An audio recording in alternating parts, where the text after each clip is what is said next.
आज का चैप्टर है मॉलिक्यूलर बेसिस ऑफ इनहेरिटेंस। आज ये पहला क्लास है इस चैप्टर का, क्लास 12 का। और हमने क्लास 11 में एक चैप्टर पढ़ा था biomolecules. In biomolecules we go through a topic called nucleic acid, and we all know that nucleic acid are of two type, DNA and RNA. DNA का full form deoxy ribo nucleic acid, और RNA का full form ribo nucleic acid. रुको एक minute.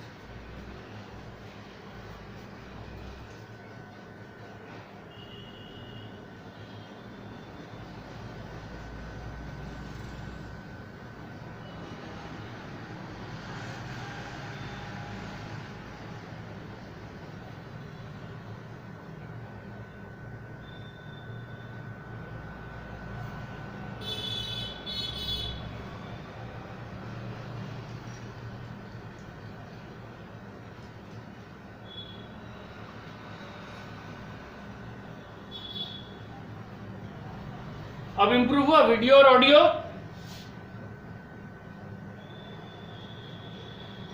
हाँ, देखो biomolecules में ये हम लोग पढ़ चुके हैं 11 में। अब डीएनए जो है, डीएनए क्या क्या काम है? DNA carries all of the information, carries of,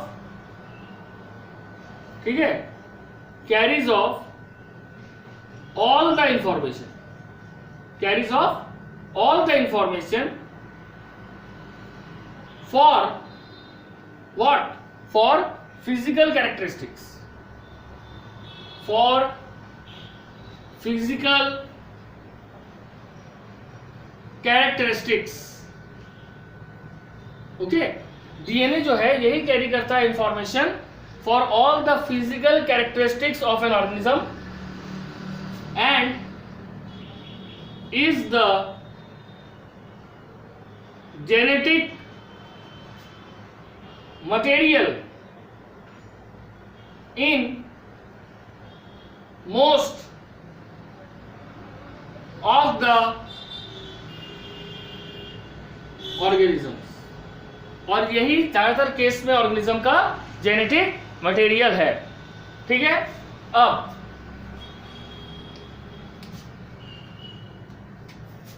the information, ये जो डीएनए जो इंफॉर्मेशन ट्रांसफर करता है one generation to another, this information, the information is determined by gene, determined by protein लिखो। ठीक है, क्यों?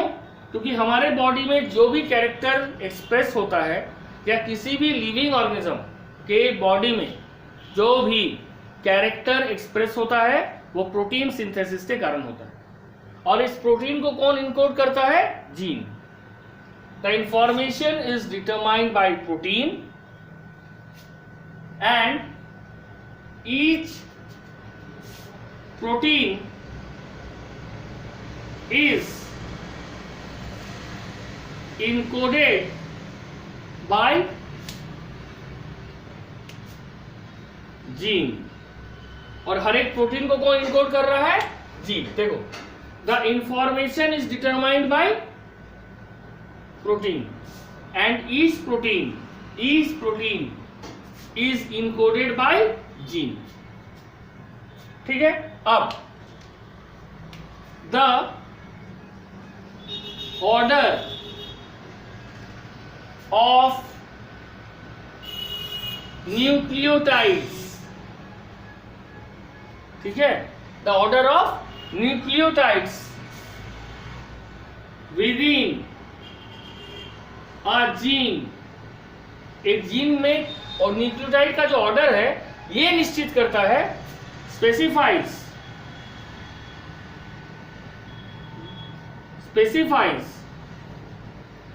the order and types of nucleotides. Specifies the order and types of nucleotide. Okay, types of nucleotide नहीं होगा जी, amino acid होगा. Types of amino acids. ठीक है, तो बोला जा रहा है कि जीन में जो ऑर्डर ऑफ न्यूक्लियोटाइड है वो स्पेसिफाई करता है order and type of amino acid. और ये एमिनो एसिड क्या करता है? That makes a protein. ये भी हम लोग बायोमोलिक्यूल्स में पढ़ चुके हैं कि प्रोटीन पॉलीमर है और एमिनो एसिड मोनोमर है. ठीक है, तो the order of nucleotide within a gene specify the order and types of amino acid. ठीक है, that makes a protein. ये बनाता है.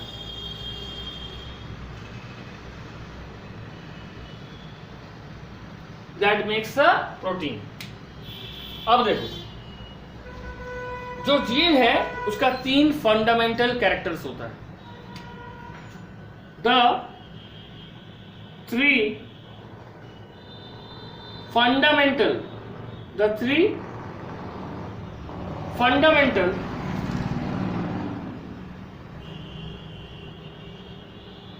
characteristics of gene are. The 3 fundamental characteristics of gene are. पहला क्या होगा? Storage of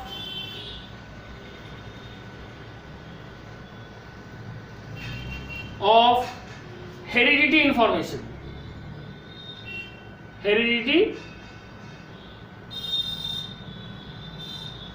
information and it's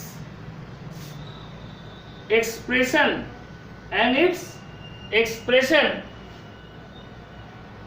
in the individuals. Second is replication and transmission.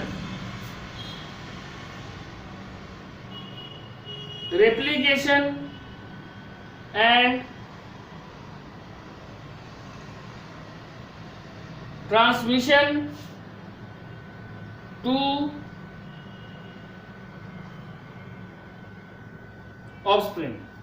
Replication and transmission to offspring. और third, ability to mutate. पहला heredity information का वो storage करेगा, storage of heredity information and its expression in the individual. Second, replication and transmission to offspring, that is transfer to offspring, and the third is ability to mutate. This ability to mutate produces a slow change, and this change in the DNA or gene leads to a process called evolution. यहां तक में कोई दिक्कत है तो पूछो. बोलो Anshita, Pushpa, Elina. देखो बहुत इजी तो है. हमने कहा कि क्लास 11 में हमने बायोमोलिक्यूल्स पढ़ा था. उसमें क्या था? न्यूक्लिक एसिड एक टॉपिक था. उसमें क्या था कि न्यूक्लिक एसिड ऑर्गेनिज्म में 2 ही तरह का होता है, या तो डीएनए या तो आरएनए. अब ये जो तुम्हारा डीएनए है ये कैरी करता है all the information for physical character.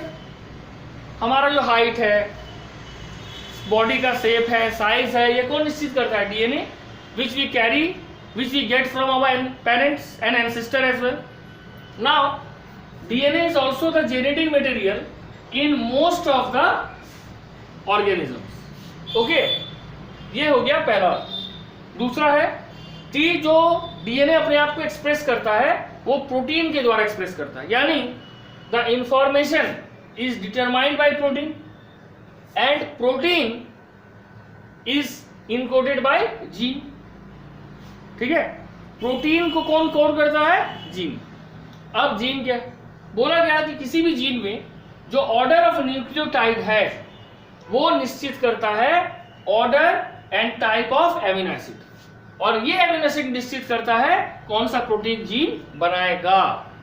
ठीक है, फाइनली जीन का 3 फंडामेंटल कैरेक्टर्स है जो हमने अभी डिस्कस किया। अब समझ आया?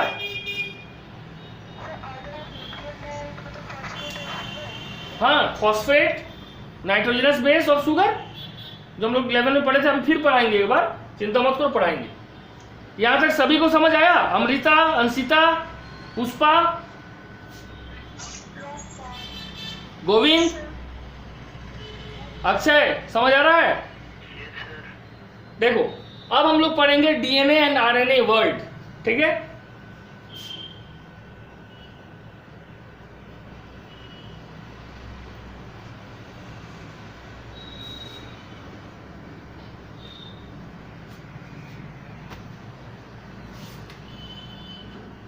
the DNA and RNA world. अब इसके बारे में थोड़ा समझो। ठीक है, बोला गया genetic material is the substance which control, ये दोनों ही डीएनए या आरएनए जेनेटिक मटेरियल है। प्लांट वायरसेस या animal viruses, human being, plants, सभी में जेनेटिक मटेरियल होता है। ठीक है, किसी में आरएनए जेनेटिक मटेरियल है, किसी में डीएनए, लेकिन DNA most of the cases में। तो बोला गया जेनेटिक मटेरियल, ठीक है, is the substance. Genetic material एक सब्सटेंस है विच कंट्रोल्स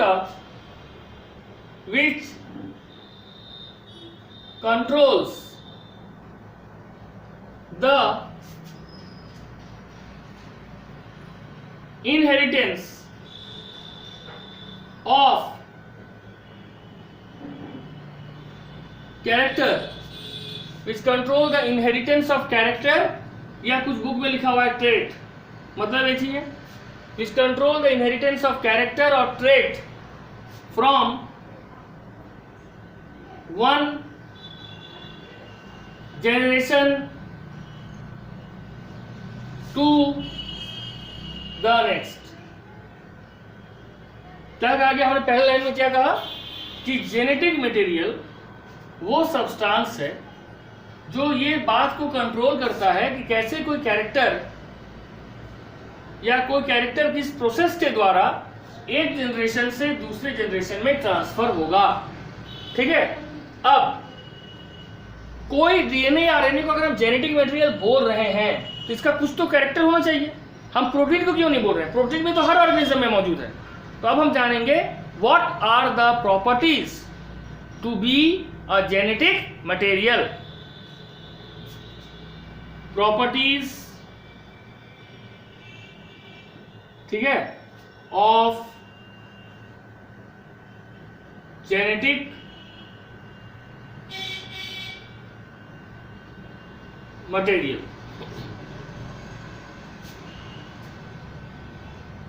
डीएनए, आरएनए, यही दोनों को हम जेनेटिक मटेरियल क्यों बोलते हैं? पहला, first property, it should B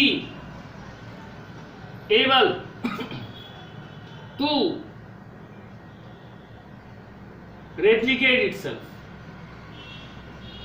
It should be able to replicate itself। ये हो गया पहला, यानी ये अपने आप को ये अपना कॉपी बना सकेगा। Second, it should be stable both chemically and structurally. ये केमिकली और स्ट्रक्चरली दोनों ही रूप में क्या होना चाहिए? It should be stable. ये हो गया सेकेंड कैरेक्टर। ठीक है, अब आ जाओ थर्ड कैरेक्टर में। It should provide scope for क्या? Slow changes.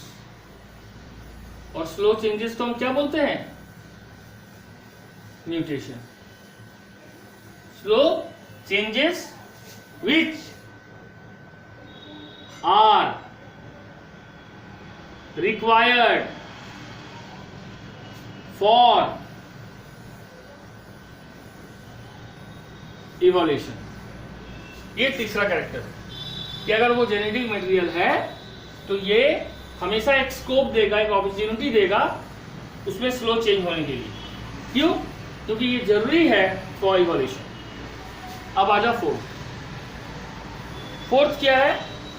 It should be able to express itself in the form of Mendelian characters. It should be able to express itself. It should be able to express itself in the form of. It should be able to express itself in the form of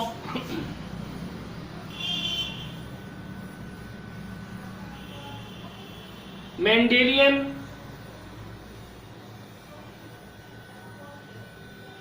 characters. तो genetic material का क्या क्या property होना चाहिए?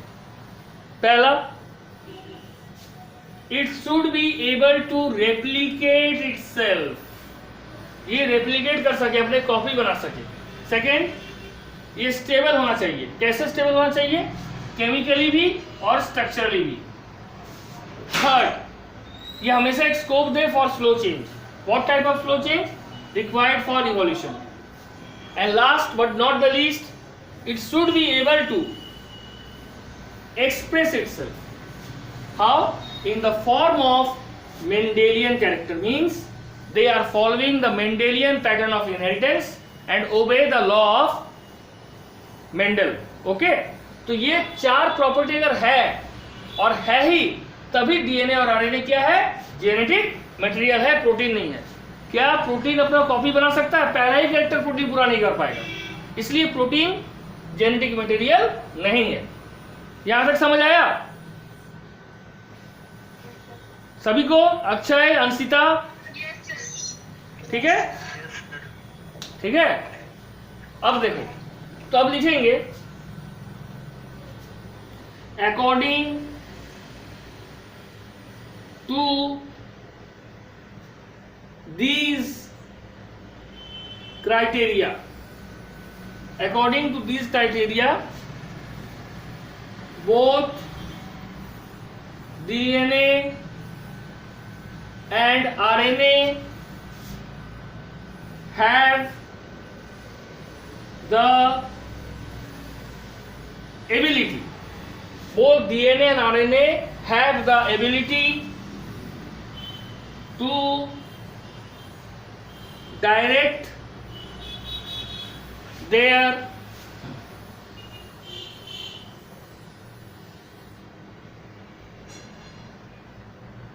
duplication, have the ability to direct their duplication. क्यों?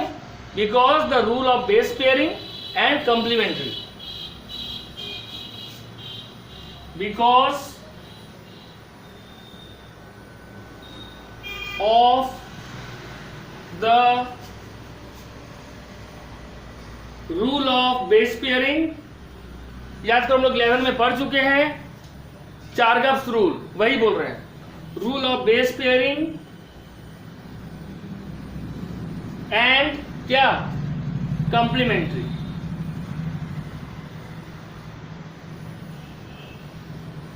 ठीक है, ठीक है। अब using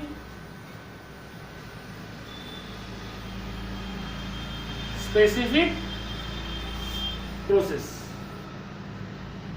using specific process, DNA और आरएनए का अपना अलग अलग प्रोसेस है। अब वेरएस देखिए, but the other molecules in the living system fail to fulfill the first criteria, fail to fulfill the first criteria. और फर्स्ट क्राइटेरिया कौन फुलफिल किया है? Able to replicate. कौन? इटसेल्फ। अभी एग्जांपल बताए थे ना, एग्जांपल हो गया प्रोटीन। प्रोटीन भी तो हर ऑर्गेनिज्म में है, परसेंटेज जो भी हो, फिर भी वो जेनेटिक मटेरियल नहीं है, पहले ही में फेल हो गया। It is unable to make its own copy. ठीक है, तो ये हो गया तुम्हारा डीएनए का या आरएनए को जेनेटिक मटेरियल क्यों कहा जाता है। अब हम लोग पढ़ेंगे कुछ रिसर्चेस के बारे में, जानेंगे कि न्यूक्लिक एसिड या न्यूक्लिन वर्ड कहाँ से आया, है ना। इसमें तुम्हारा फ्रेडरिक मेसर, थियोडर लेवेन, इनका क्या रोल है, ये सब।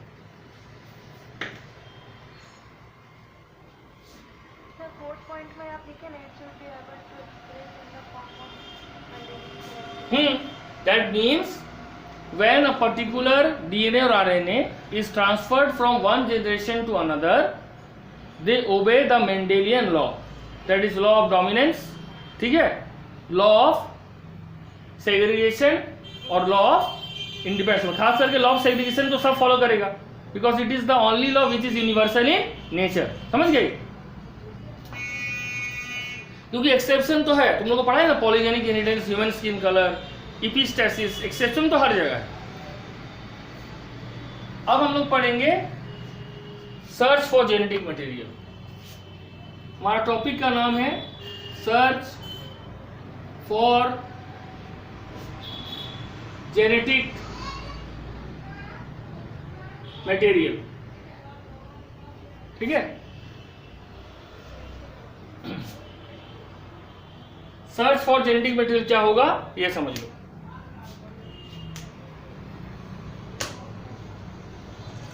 इन 19, ठीक है, बोला गया इन 1869, इन 1869 जे फ्रेडरिक, ठीक है, measure,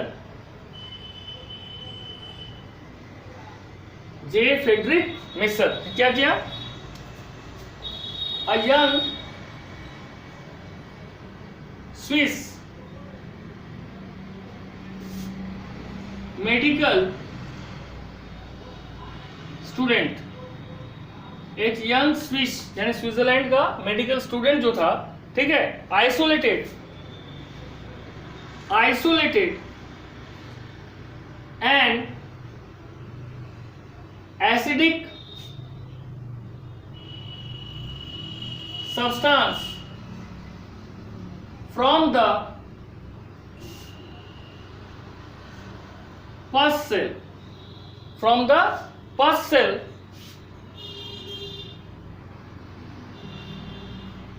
obtained from bandages of wound. एक घाव को कवर किया हुआ जो बैंडेज था वो खोल के रख दिया था ड्रेसिंग के समय, और उस बैंडेज से मेसर ने, जो कि एक यंग मेडिकल स्टूडेंट था, आइसोलेट किया किसको? एसिडिक सब्सटेंस को। कहां से? पस सेल से, है ना, घाव में जो पस होता है उससे। ठीक है, ही नेम्ड this एसिडिक सब्सटेंस, उन्होंने इस एसिडिक सब्सटेंस का नाम क्या दिया? न्यूक्लिन। क्यों? As it is obtained, as it is obtained or it is associated specifically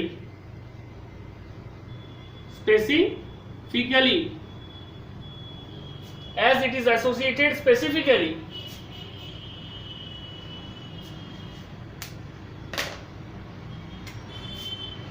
from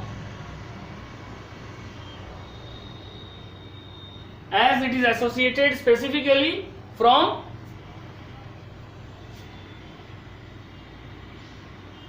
cells of nucleus। ठीक है, किससे ऑब्टेन किया गया? Cells of nucleus. ठीक है, इसलिए इसका नाम पड़ गया न्यूक्लिन। ये पहला हिस्ट्री है। तो न्यूक्लिक एसिड तुरंत नहीं आया, पहले इसका नाम हो गया था न्यूक्लिन। सेकेंड देखो,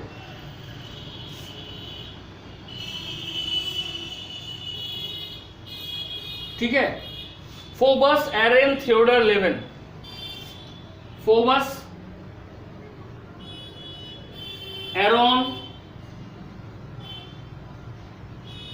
थियोडर लेवेन, ये नाम है पूरा। लेवेन से भी चला सकते हो और पूरा नाम याद नहीं रहेगा तो, या शॉर्ट में पैटेल। ठीक है, लेवेन एंड अमेरिकन बायोकेमिस्ट, ये एक अमेरिकन बायोकेमिस्ट था। Studied the structure of nucleic acid in 1920s। 1920 में थियोडर लेवेन ने, जो कि एक अमेरिकन बायोकेमिस्ट था, उन्होंने स्टडी किया न्यूक्लिक एसिड को। ठीक है, ओके। अब क्या हुआ समझ लो। He discovered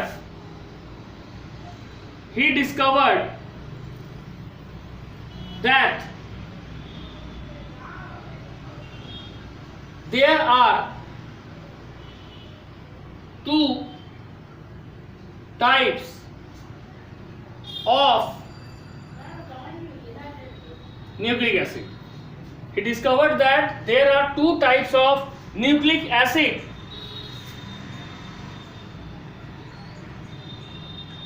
In every cell, ठीक है,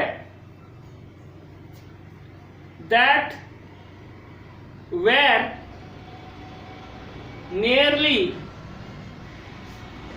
आइडेंटिकल, जो एक समान है एक दूसरे से, that were nearly identical in there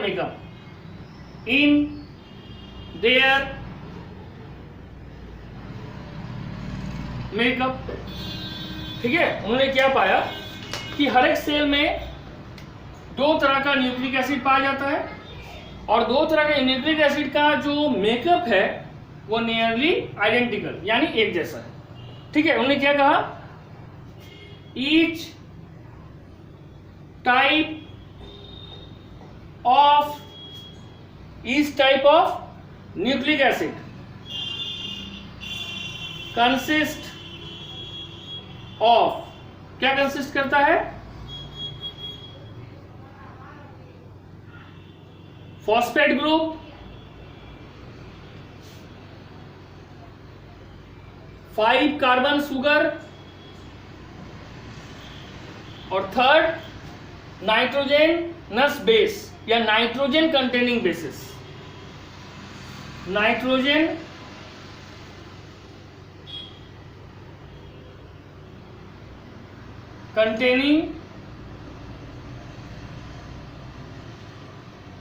containing basis. ठीक है, अब दिस इंफॉर्मेशन, ये इंफॉर्मेशन जब उन्होंने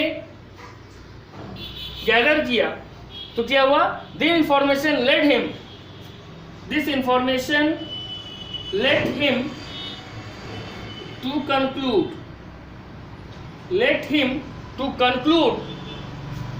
that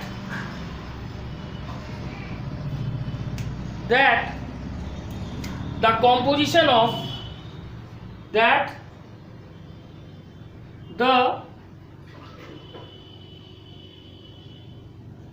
composition of that the composition of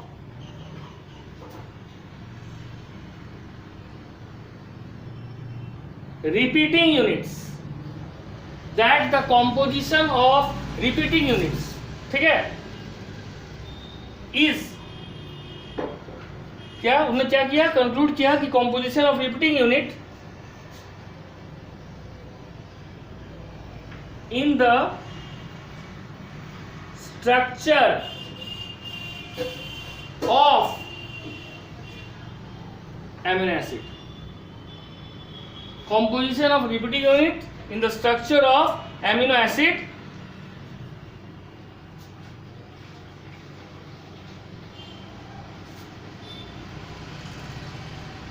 that there is, ये लिखो, there is a composition of repeating unit in the structure of amino acid and each, ठीक है, unit तो क्या कहा जाएगा, is called, और हर एक यूनिट को कहा जाएगा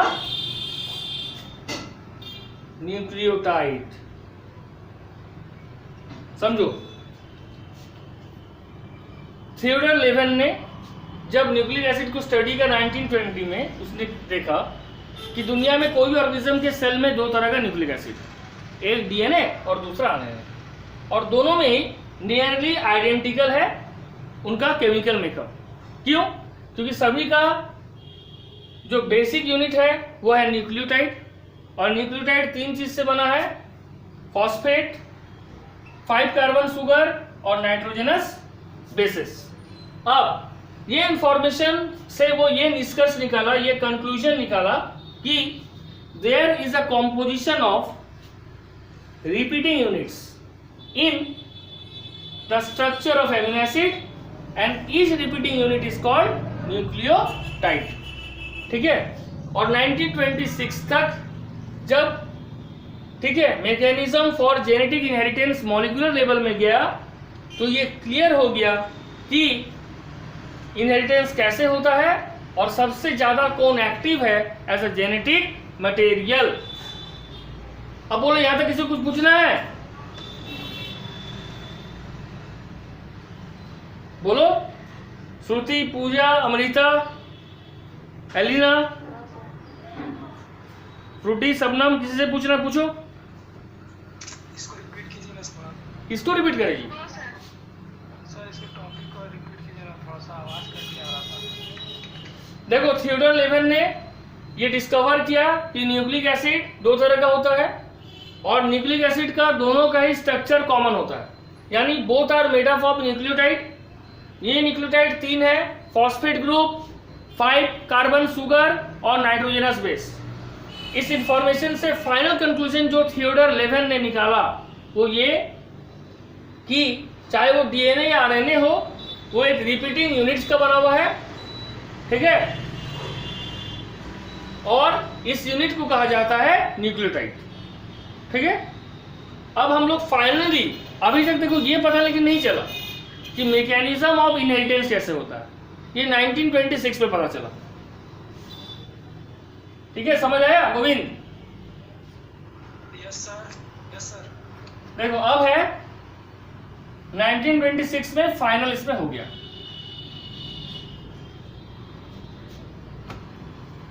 बाय 1926 क्या हुआ? The question to determine, the question to determine the determine the mechanism of genetic inheritance. The question to determine the mechanism of genetic inheritance had reached the molecular level. यानी अब इसको molecular level में study करने की लगा, molecular level, and gradually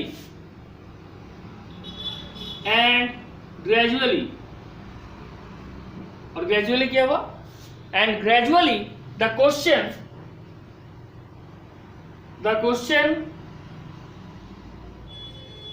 what molecule acts as a genetic material got answered.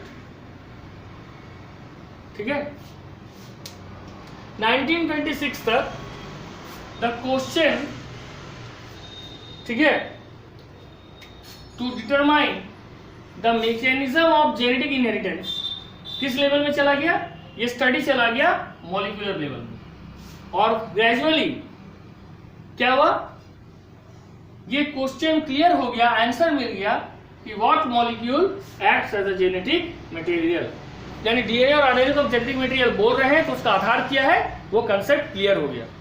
ठीक है, अब कुछ साइंटिस्ट ने कुछ एक्सपेरिमेंट किया था ये प्रूफ करने के लिए कि DNA is a genetic material. उसी में से एक बहुत ही इंपॉर्टेंट प्रिंसिपल है ग्रिफिथ प्रिंसिपल, इसका और एक नाम है ट्रांसफॉर्मेशन प्रिंसिपल, जो हम लोग 11 में चैप्टर 2 में बैक्टीरिया में पढ़े थे, जेनेटिक रिकॉम्बिनेशन में, कंजुगेशन, ट्रांसफॉर्मेशन और ट्रांसडक्शन। ठीक है, अब उसको समझो।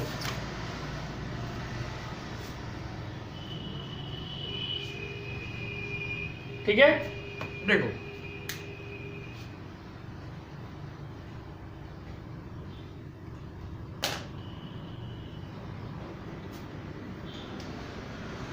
Transforming principle, transforming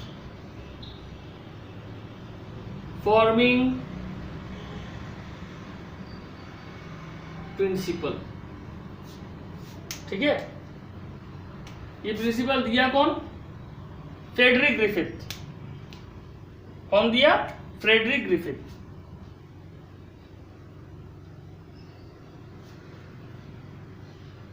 Frederick Griffith, ठीक है, 1928 क्या हुआ, परफॉर्म वेरियस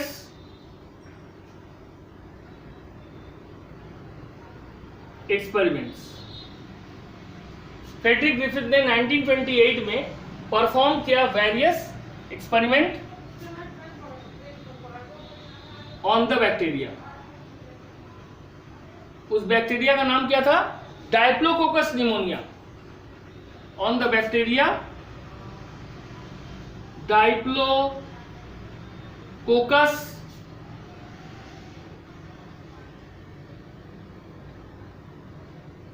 निमोनिया।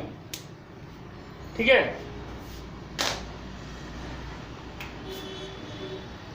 डायप्लोकोकस निमोनिया। उन्हें क्या देखा, it cause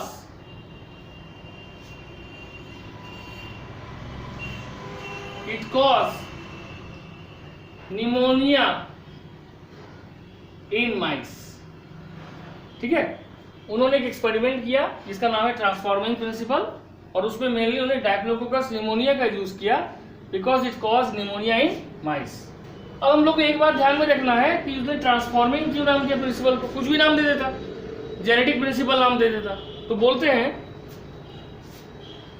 it is the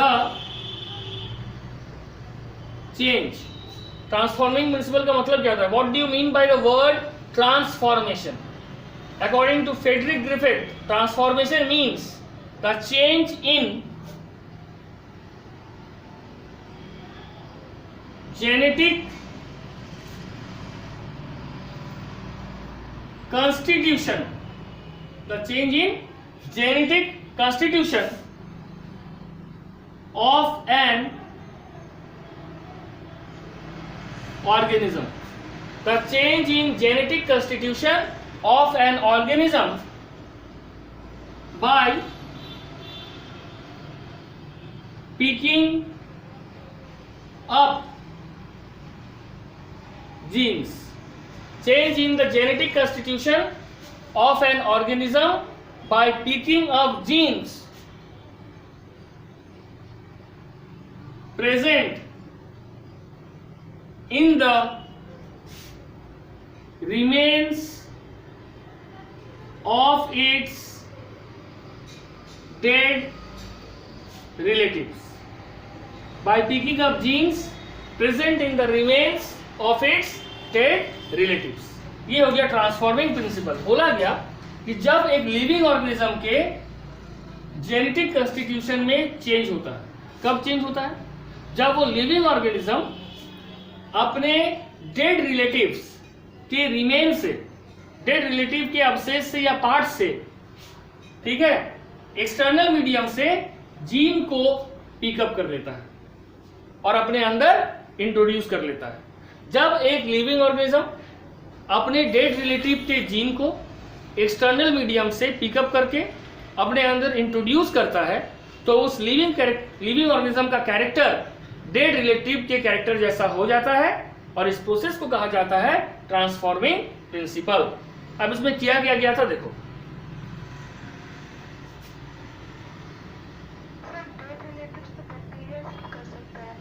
हाँ, डायप्लोकोकस निमोनिया, ठीक है, दूसरे ऑर्गेनिज्म में भी हो सकता है, पर यहां पे वही हुआ। देखो, डायप्लोकोकस निमोनिया का उनको 2 स्ट्रेन मिला, ठीक है। क्या हुआ? 2 स्ट्रेन, 2 वैरायटी मिला। क्या क्या? एक ए स्ट्रेन और दूसरा आर स्ट्रेन वैरायटी। ए स्ट्रेन का full form smooth strain, R strain का फुल फॉर्म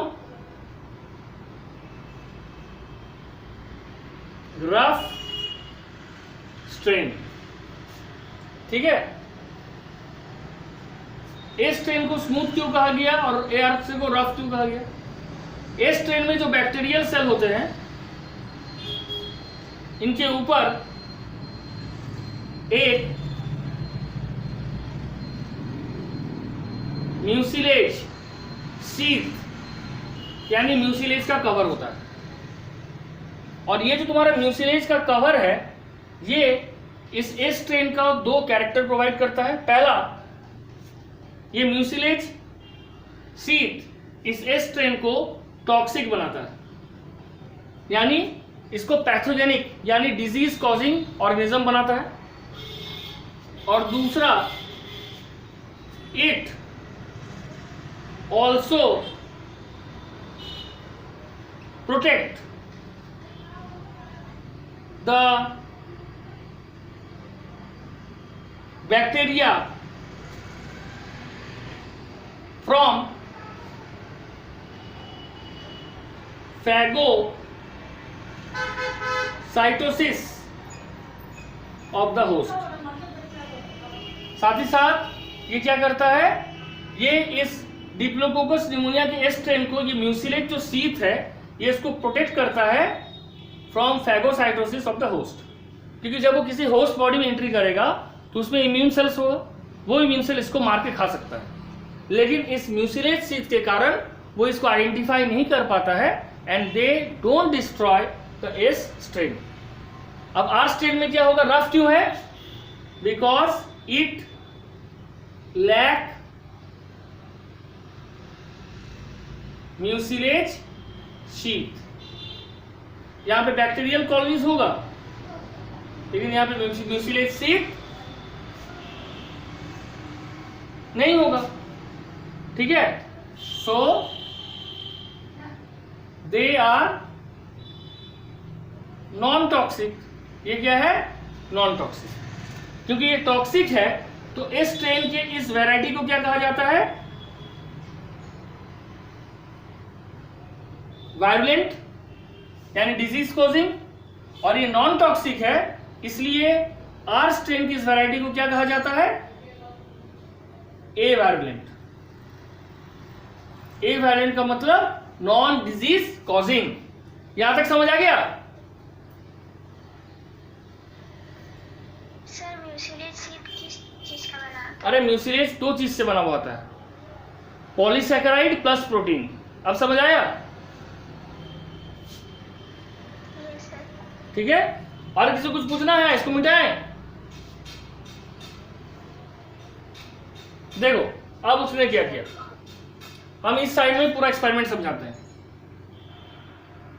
ठीक है? समझो। उन्होंने क्या किया, आप ग्रिफिथ एक्सपेरिमेंट देखो। ग्रिफिथ एक्सपेरिमेंट्स, पहला स्टेप माइस लिया,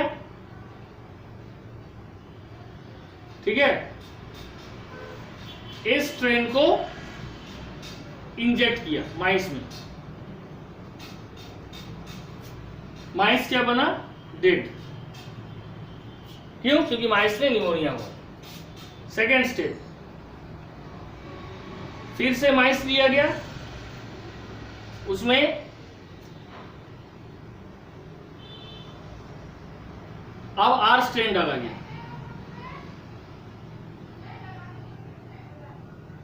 आर स्ट्रेन क्या है? ए वायरुलेंट। ए वायरुलेंट का मतलब क्या होता है? नॉन टॉक्सिक, यानी वो माइस में निमोनिया डेवलप नहीं करेगा। तो नहीं करेगा तो माइस क्या हुआ? एलाइव, जिंदा रह गया। फिर उसने थर्ड स्टेप लिया, फिर H2 लिया। अब उसमें क्या डाला? Heat killed a strain. ये जो तुम्हारा ए स्ट्रेन है, इस ए स्ट्रेन को इतना ज्यादा टेम्परेचर में, हीट में ट्रीट किया कि उसका जो वायरुलेंस नेचर है वो एकदम कमजोर पड़ गया।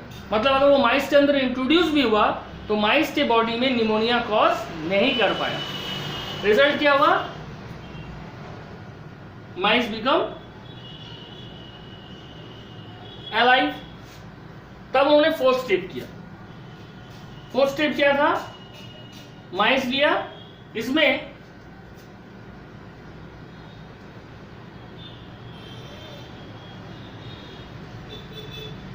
Heat killed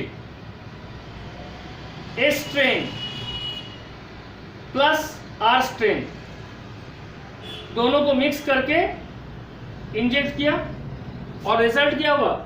mice become dead.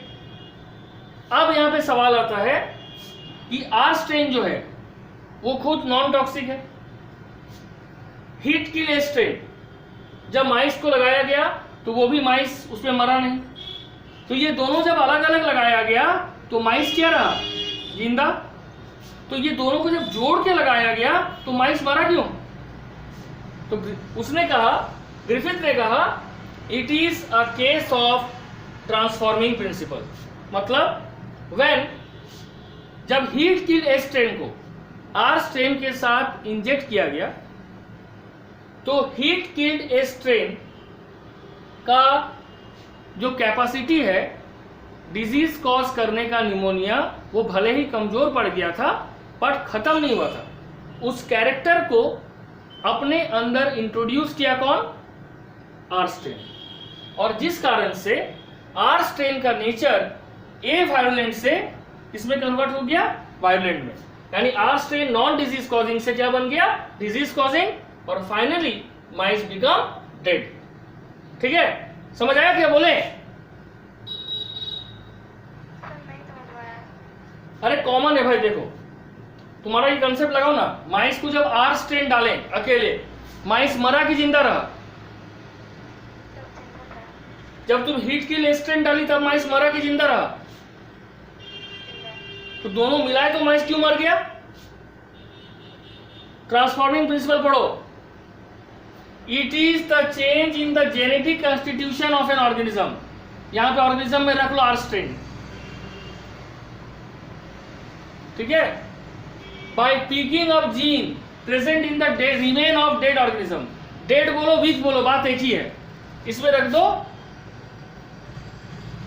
Heat kill a strain.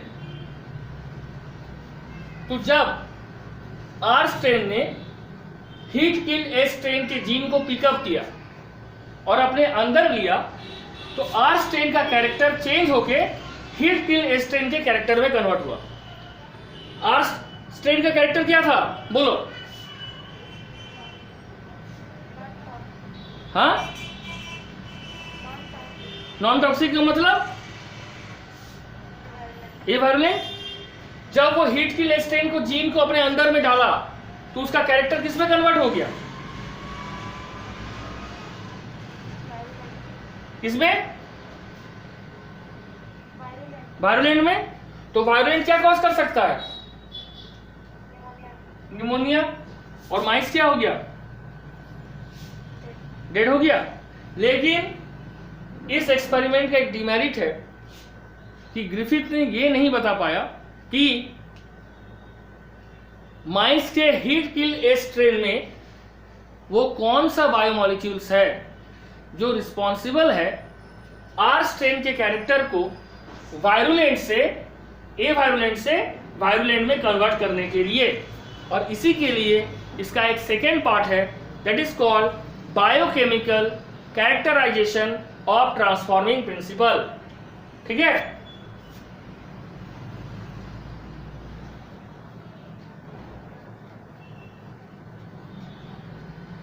ठीक है? तो ग्रिफिथ ने कंक्लूड क्या किया था? ग्रिफिथ कंक्लूडेड दैट क्या it is R type of cells which change into S type virulent form. ठीक है? अब हो गया। अब this phenomenon is called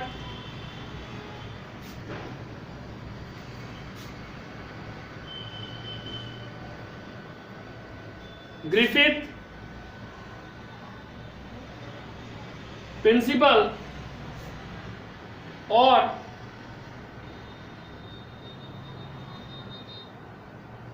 transformation. इस फेनोमेन को कहा जाता है ग्रिफिथ प्रिंसिपल या ट्रांसफॉर्मेशन। एक इसका कमी बताए ना, ये नहीं बोल पाया कि हीट किल ए स्ट्रेन का कौन सा बायोमोलिक्यूल आर स्ट्रेन को ए वायरुलेंट से वायरुलेंट बताया।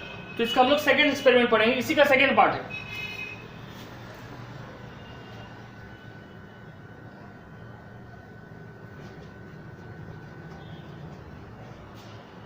इसी का सेकेंड पार्ट क्या है?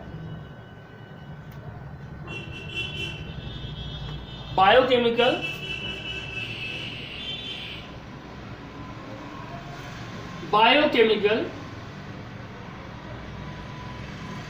Characterisation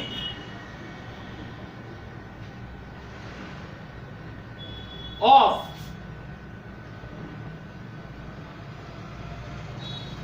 transforming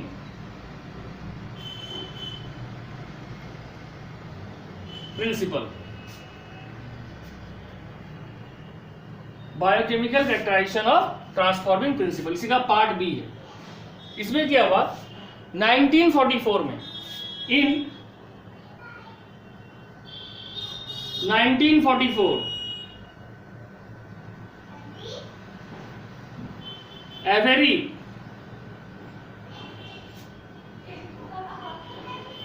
MacLeod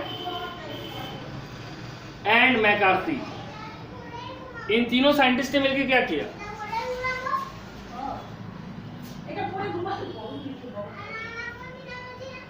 purified biochemicals, purified biochemicals from heat killed S strain of diplococcus pneumonia. उन्होंने जो डिप्लोकोकस निमोनिया का, ठीक है, डिप्लोकोकस निमोनिया का हीट किल ए स्ट्रेन है, उसके सभी बायोमोलिक्यूल्स को क्या किया? प्यूरिफाई किया, ठीक है, इनटू 3 कंपोनेंट्स।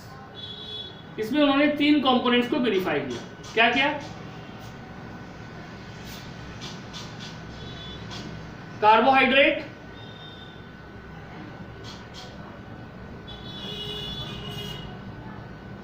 प्रोटीन, और तीसरा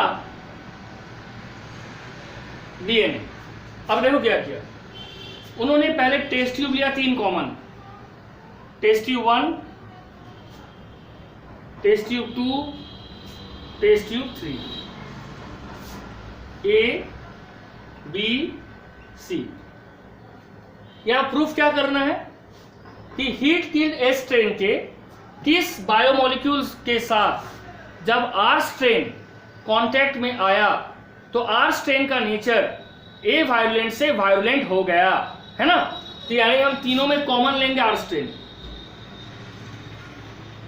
ठीक है। अब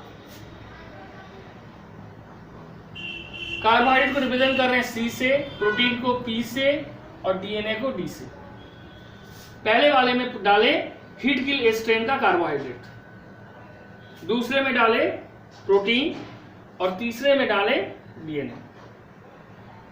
क्योंकि बैक्टीरिया है, एवरी 20 मिनट्स में वो नया ऑर्गेनिज्म प्रोड्यूस करता है। तो आफ्टर 20 मिनट्स जब ऑब्जर्व किए, ठीक है, तो ये है बैक्टीरिया 1, ऐसे कर देते 1 2 3। तो आफ्टर 20 मिनट्स आर रिमेन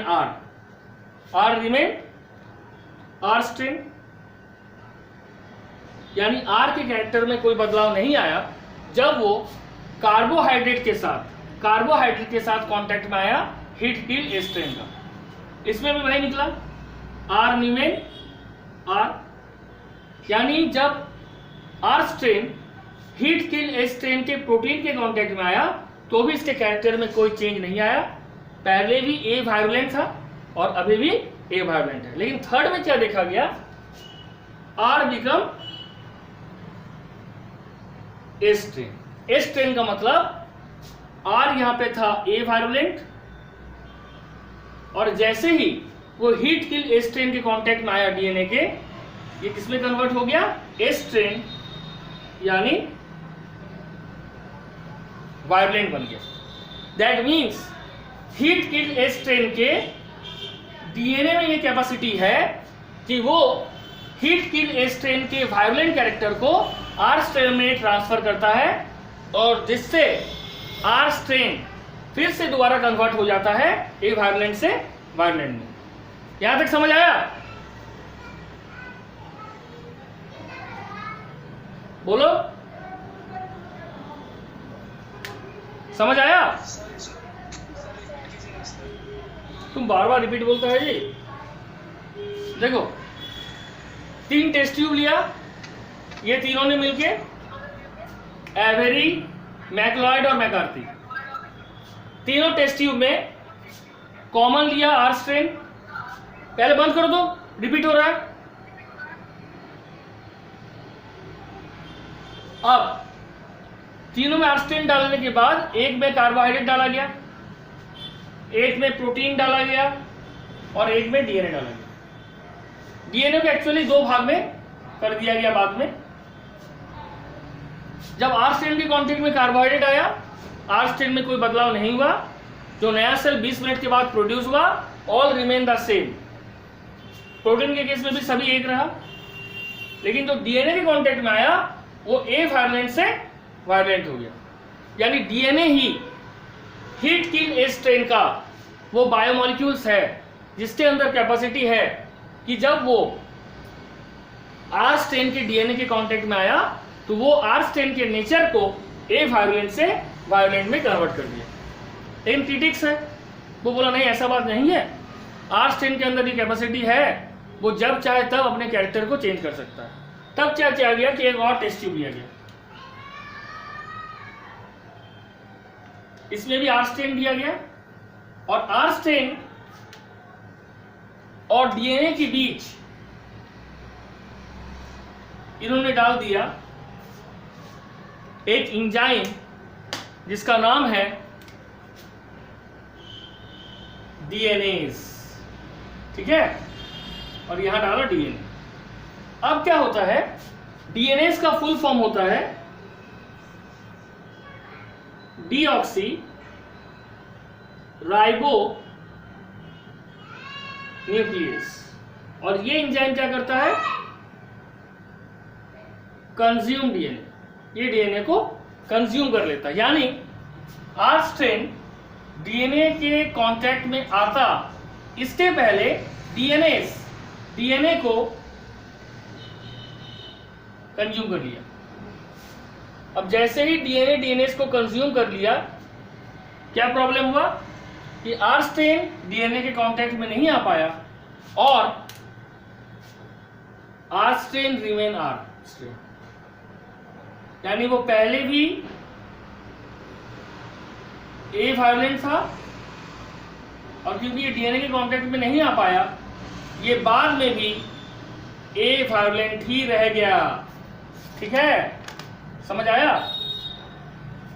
ये रिजल्ट क्या प्रूफ किया कि तीनों बायोमोलिक्यूल्स में से डीएनए ही वो बायोमोलिक्यूल्स है, ठीक है, जो ट्रांसफर कर रहा है वायलेंट नेचर को आर एस स्ट्रेन से आर स्ट्रेन में। समझ आया आप?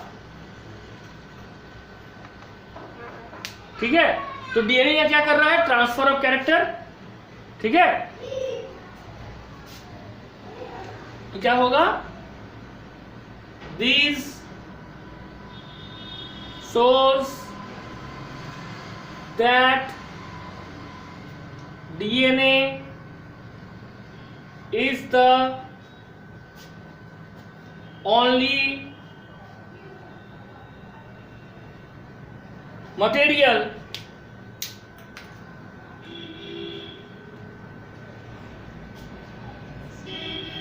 that is transforming R type of cells into S type, ठीक है, S type of cells।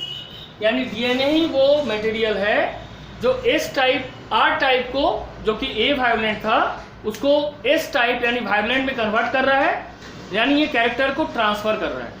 और जेनेटिक मटेरियल का एक इंपॉर्टेंट कैरेक्टर ये भी है कि it has the capacity to transfer the character from one organism to another.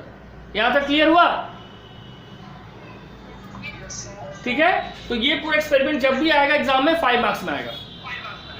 Okay, that's all for today, thank you.